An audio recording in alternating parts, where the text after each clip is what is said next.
क्या आप जानते हैं कि भारतीय सिनेमा की सबसे महान कव्वाली, जिसे सुनकर आज भी रोंगटे खड़े हो जाते हैं, वो दरअसल ओरिजिनल नहीं थी।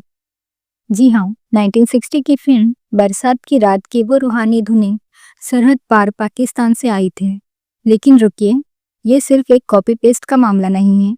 ये कहानी है एक महान संगीतकार के स्वाभिमान की, एक गीतकार की कलम के जादू की और एक ऐसे फैसले की जिसने बॉलीवुड का इतिहास बदल दिया।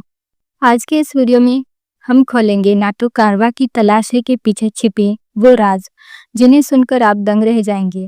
क्या सच में खय्याम साहब ने इतनी बड़ी फिल्म सिर्फ इसलिए ठुकरा दी थी क्योंकि वो नकल नहीं करना चाहते थे?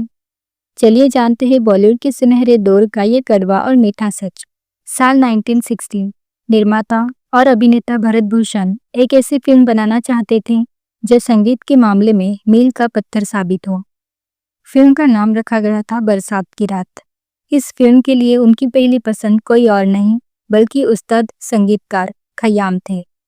खय्याम साहब उस वक्त अपने बारीकियों के लिए जाने जाते थे। भरत भूषण के पास पाकिस्तान से आई कुछ रिकॉर्डिंग्स थी। ये रिकॉर्डिंग्स थी मशहूर कव्वाल उस्ताद फतेह अली खान साहब की, जो कि नुसरत फतेह अली खान के वालिद थे। भरत भूषण चाहते थे कि खय्याम इन पाकिस्तानी धुनों को हुबेहूब अपनी फिल्म में इस्तेमाल करे, लेकिन यहीं से शुरू हुआ एक ऐतिहासिक टकराव। खय्याम साहब ने साफ कह दिया, मैं कलाकार हूँ, डाकू नहीं।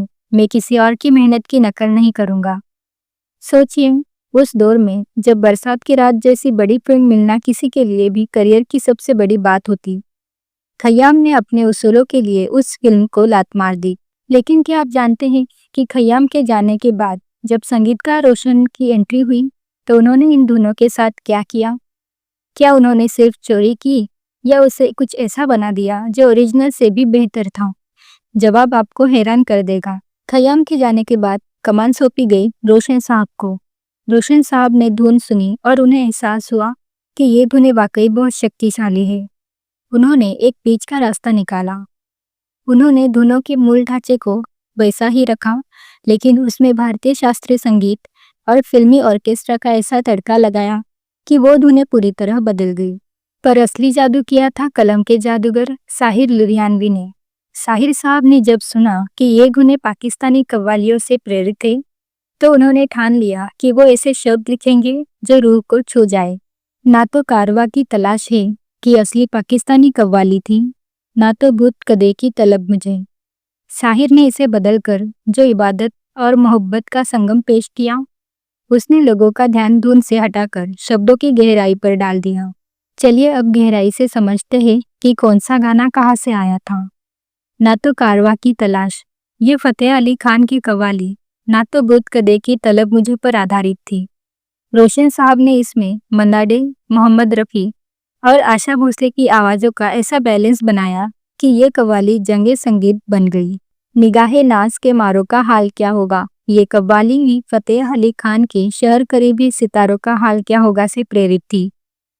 फिल्म का सबसे रोमांटिक गाना जिंदगी भर नहीं भूलेगी वो बरसात की रात पूरी तरह से रोशन साहब की अपनी रचना थी। ये गाना आज भी बारिश के मौसम का नेशनल एंथम माना जाता है।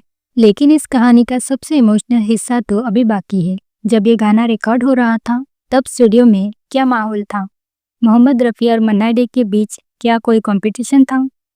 दरअसल मन्ना डे को लगता था कि कव्वाली के मामले में रफ़ी साहब से आगे निकलना नामुमकिन है, लेकिन रोशन साहब ने दोनों को ऐसे कंपोजिशन दिए कि दोनों एक दूसरे के पूरक बन गए। नतीजा ये हुआ कि कव्वाली के अंत में जब आवाज़ें ऊपर जाती हैं तो सुनने वाले के शरीर में सिहरन दौड़ जाती है। बरसात की रात की ये कव्वाली आज भी हमें सिखाती है कि प्रेरणा कहीं से भी मिल सकती है, लेकिन उसे अपनी मेहनत और क्रिएटिविटी से अमर बनाना ही असली कला है। रोशन ने इसे संगीत दिया, साहिर ने शब्द दिए और रफ़ी मन्ना डे ने इसमें जान फूंकी। भले ही जड़ें पाकिस्तान में थी, लेकिन इस खूबसूरत दरख्त को भारत के कलाकारों ने अपने खून पसीने से सींचा।